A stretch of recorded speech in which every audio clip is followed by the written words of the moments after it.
Tesla earnings are out. Could Tesla stock be headed to $300 and beyond? Or is it time for a correction that could create an opportunity to buy? I'm going to break down the earnings highlights. We'll also look at valuation. I'll provide my analysis and we'll look at a chart and I'll tell you where I think the stock is headed next. All right, you can see the headline right on the top of your screen. Tesla reports disappointing earnings for second quarter as revenue rises 2%. So of course, this is referring to revenue of $25.5 billion. That was a beat by 760 million, but only up 2.3% year over year. And unfortunately, the EPS of 52 cents missed by 10 cents. Okay, we know it's been a rocky period for Tesla, and the stock just came from the $150 level all the way up to $270 plus, almost got to $300. In fact, the reason it really sold off is because Elon Musk said that robotaxi event wasn't going to happen on August 8th. Now, last time we covered Tesla, we said that, of course, earnings are going to be very important. Now, even though that revenue is only up 2% year over year, it's a beat. The problem is you have a miss on the EPS. And going back in and editing the video, the updated headline, Tesla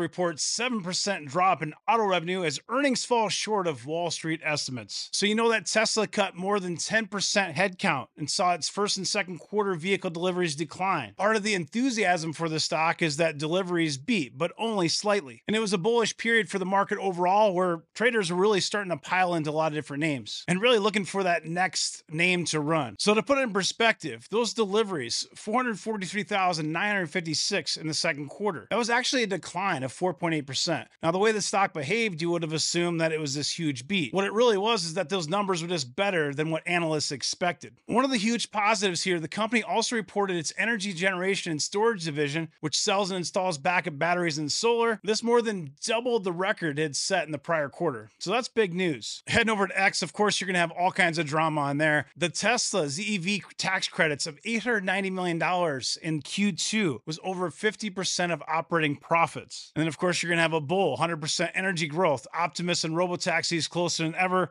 Keep looking at the trees for the forest. And you're going to have people that say, well, this is just a car company. No, it's a tech company. This is always the problem with Tesla. It's very polarizing. And Elon Musk, well, he's polarizing as well. And this is a good infographic showing Tesla quarterly revenues by segment. So that light blue is going to be total automotive revenue. That dark blue is services. And then yellow is going to be energy generation and storage. So when people make the argument that Tesla is just a car company, this is part of the reason why. Because look at that light blue color. It does dominate the majority of Tesla's revenues. This is hot off the presses right off of the Tesla investor relations page. There are definitely some positives here, and you can look on your screen at some of them. But for example, free cash flow, $1.3 billion. AI infrastructure capex was $0.6 billion in Q2. And it really, if you look at the earnings per share and the reason that it was a miss by 10 cents, it probably comes down mostly, I would guess, to this AI infrastructure capex. Now, if they're spending all this money on capex for AI infrastructure, why are they doing that if they're just a car company, right? Also, almost $4 billion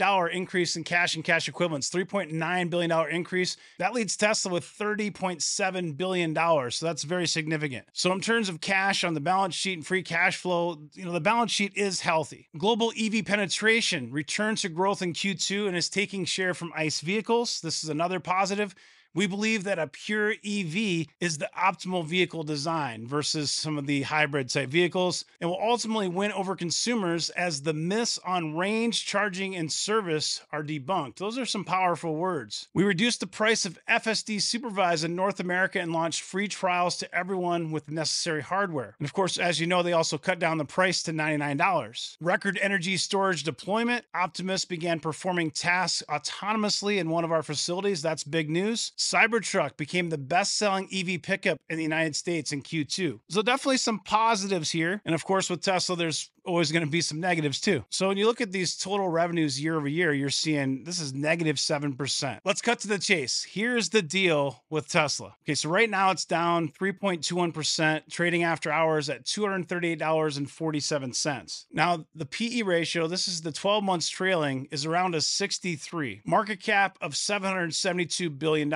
And the stock is now down 6.6% at $230 a share. And the gross profit margin, it's only 17.8%. 1.78%. So even though historically Tesla has had better margins than competition, those margins have decreased over recent quarters. And the reality is they're still not great. If you look at technology margins or even like Nvidia, you're talking 75, 80, sometimes 90%. So you look at things like PE ratio in the 60s. You got this is according to Seeking Alpha, which might not be updated from earnings, but the PE gap forward 115. Price to sales forward around 8. What do those metrics tell you? It tells you that the stock is a little bit expensive considering the growth right now. So if you are an investor in Tesla, of course, you're paying for future growth. And for this reason, it's very easy to have a bear case, and that's why this stock is so polarizing. It's one thing if revenue is crushing it and Tesla's just pumping out more and more cars and taking market share, but when they're not doing those things and they trade at a premium, well, it's easy for those bears to come out of the woodwork. And other positives you can take from this earnings report: vehicle capacity. So this is the current installed annual vehicle capacity. When you look at FSD miles, these numbers are mind-boggling. You can see it just huge ramp up. And this is cumulative miles driven with FSD supervised in billions. So 1.6 billion miles. That's a lot of miles. So this is showing you return to growth in Q2. This is the global BEV market share, 12 months trailing, green in China, blue the rest of the world excluding China. Here's Gigafactory Texas. This is the South Expansion Data Center. Started production in 25. Corpus Christi Lithium Refinery. Here's a picture of Optimus autonomously handling battery cells. Now, if you watch a video on this, the speed isn't really there, but that will come with time. Of course, guys, I could spend a lot more time going through Tesla, and I've done maybe 20 videos on the channel covering Tesla and going in deeper dive due diligence. This is just a quick update, not an all-encompassing deep dive type of video. Am I bullish on Tesla long term? The answer to that question is yes. I understand it's polarizing. I understand that Musk is polarizing. I understand that this stock, this investment is definitely not for everybody. If you want my 2 cents on it, I mean, the quarter, just telling you the facts, the truth, it wasn't a great quarter. It's a mixed quarter. It certainly could have been worse. I think there are a lot of positives, though, that the momentum can continue from here, especially if interest rates start to go the other direction. Considering the macroeconomic headwinds that Tesla had over the past couple of quarters, I think that they're doing pretty well, given, again, the circumstances. I think if you're holding this stock long term, there's lots of opportunity, especially if you look past just vehicles. The solar and energy storage and battery production, those numbers are very promising. Optimus, we look at it as a moonshot. Of course, robotaxis could be absolutely huge. I'm going back and editing some of these highlights in from the earnings call because I was making the video before some of this information came out. In Q&A, Musk was asked about when shareholders can expect the first robotaxi ride. And in quotes, "I would be shocked if we cannot do it next year," Musk said, but followed by adding that his predictions have been overly optimistic in the past, and this made the stock sell off a little bit more. Bruh. If you haven't heard of these VPP, these are virtual power plants. This allows Powerwall users to essentially take power that they're not using and put it back onto the grid, just like an energy company would. And these type of things could be absolutely huge when you think of the future of energy. So Tesla's definitely making strides in lots of other areas outside of just electric vehicles. I'm going to show you a chart. Now, when you see orange, those are previous chart days. And if you see yellow, it's today's chart day. I'm just going to talk through it. We do chart day every single Wednesday morning at 9 o'clock a.m. Eastern in Patreon Discord. And you can check it out and actually watch those videos absolutely free. Go to patreon.com/Fired Up Wealth and sign up for the 7-day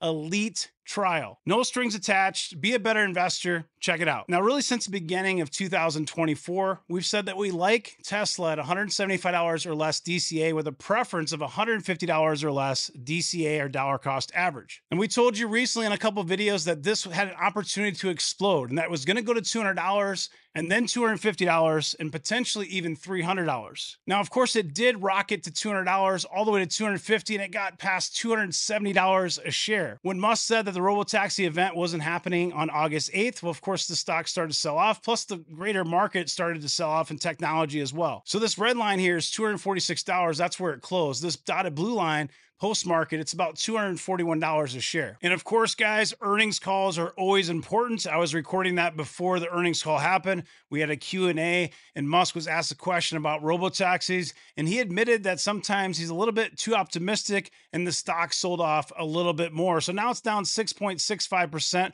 hovering at $230 a share. Now, looking at a chart, you can see the top of this red line. This is a channel, and it finally broke out of that downward bearish channel. It finally broke out of that. Now, you definitely want to hold above this red line. And really, this R3 is 225. That's probably a decent support area. And if it can hold that 225 level, it has a chance to get back to 250, 275, and beyond. But honestly, there's not a lot of bullish momentum here to really make the stock just take off from here. So there's a decent chance it could come into this channel again. This R2 is around $211, the R1 at 203, and that's going to be close to the 200-day moving average. The 50 in the yellow there is 201.